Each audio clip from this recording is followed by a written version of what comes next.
I cut my monthly software bill by $340, and I did it by firing 6 subscriptions and replacing them with tools I actually trust. Not tools I was told to like. Not tools that trended on social media for a week and disappeared. Tools I ran through real work, real deadlines, and real client feedback for the last several months. Some of them earned their spot. Some of them I deleted within a week. I'm going to walk you through exactly what happened in order so you don't waste the money or the time I did. Here's how this started. I was paying for a stock photo subscription, a separate video editor, a transcription service, a grammar checker, a project management tool, and a research assistant that was basically just a fancy search bar. Every one of them did one thing. None of them talked to each other. I was exporting from one app and importing into another like it was 2015. So I gave myself a challenge. Replace as much of that stack as possible with AI tools, track what actually saved time and money, and be honest about what didn't. First up, ChatGPT. This is the one everybody already knows, so I'll keep it tight. What it's great at is fast first drafts, brainstorming angles when I'm stuck, and explaining things back to me in plain language when I don't understand a contract clause or a piece of code. Where it falls short is anything that needs to stay perfectly consistent across a long, evolving project. It forgets details, it needs reminding, and it will confidently give you a wrong answer with the same tone as a right one. Best for people who need a fast, generalist thinking partner and are willing to fact-check it. Second, Claude. I moved almost all of my long-form writing and editing work here, and it's the one that actually replaced a human editor I used to pay by the hour. Where it's strong is handling long documents without losing the thread, and it's noticeably better at not sounding like an AI wrote it, fewer of those stiff, over-explained sentences. Where it struggles is real-time information. If I need to know what happened yesterday, this isn't the tool. Best for writers, founders, and anyone producing long documents who needs a second brain that remembers the whole conversation. Third, Perplexity.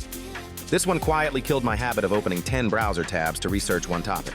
I use it for anything where I need an answer with sources attached, not just an answer. It's genuinely changed how I do pre-production research for this channel. The catch is that on niche or very recent topics, it sometimes cites something that sounds authoritative, but is actually thin. Best for anyone doing research where you need to verify the source, not just get an answer. Fourth, Cursor. I am not a professional developer, but I build small tools and automations for my own workflow. And Cursor is the reason I can now do that without hiring someone. It's an actual code editor with AI built into the core of it, not bolted on.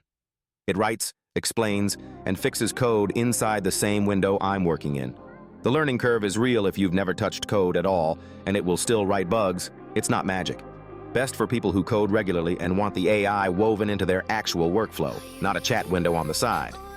Fifth, GitHub Copilot.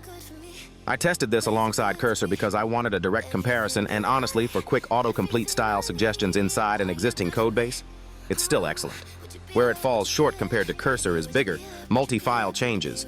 It's more of a really smart autocomplete than a collaborator. Best for developers already living inside their existing editor who just want smarter suggestions, not a new environment. Sixth, Notion AI. This is the one that replaced my project management subscription entirely. I already lived in Notion for notes and planning, so having AI summarize meeting notes, generate task lists from a messy brain dump, and clean up my documentation inside the same app saved me an actual separate tool. The downside is it's only as good as your Notion setup. If your workspace is a mess, the AI just organizes the mess faster. Best for people who already use Notion and want to stop copy-pasting into ChatGPT and back. Seventh, 11 Labs. This is the one that shocked me the most. I used to pay a voice actor for short explainer clips and IVR-style recordings. I now generate a first pass myself in minutes, and for a huge number of use cases, it's good enough to ship. Where it falls short is genuinely emotional, dramatic performance. You can tell when it's trying to cry or yell, it doesn't quite land. Best for creators who need narration, explainer audio, or quick voiceovers and don't need award-winning delivery. Eighth, Runway. I use this for quick video generation and editing tasks that used to require either stock footage I didn't have or a full shoot day. It's genuinely useful for B-roll style clips and creative experiments, but if you need precise, controllable results, a specific product, a specific person, exact continuity, it still fights you. You'll generate 10 clips to get one usable one.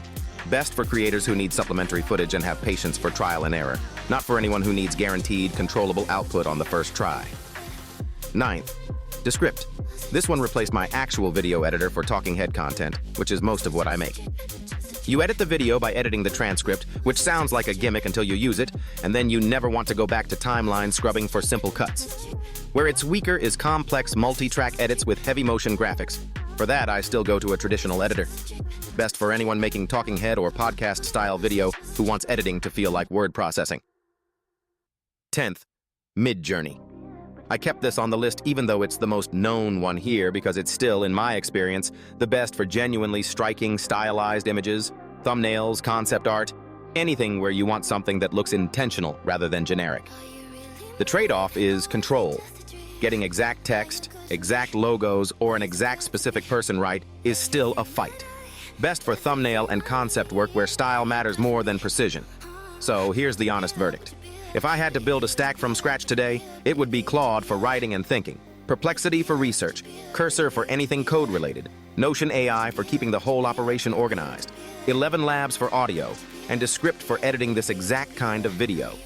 That's 6 tools doing the job that used to take 9 or 10, and it's where that $340 a month actually came from. Not from finding free tools, but from finding overlapping tools and cutting the weaker one. ChatGPT, Runway, and Midjourney are still in rotation for specific tasks, but they're not load-bearing for me the way the other 6 are. None of these are perfect.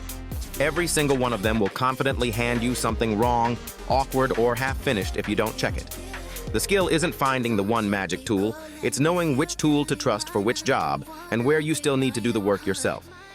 So tell me which one of these you're trying first. Drop it in the comments. I read every one.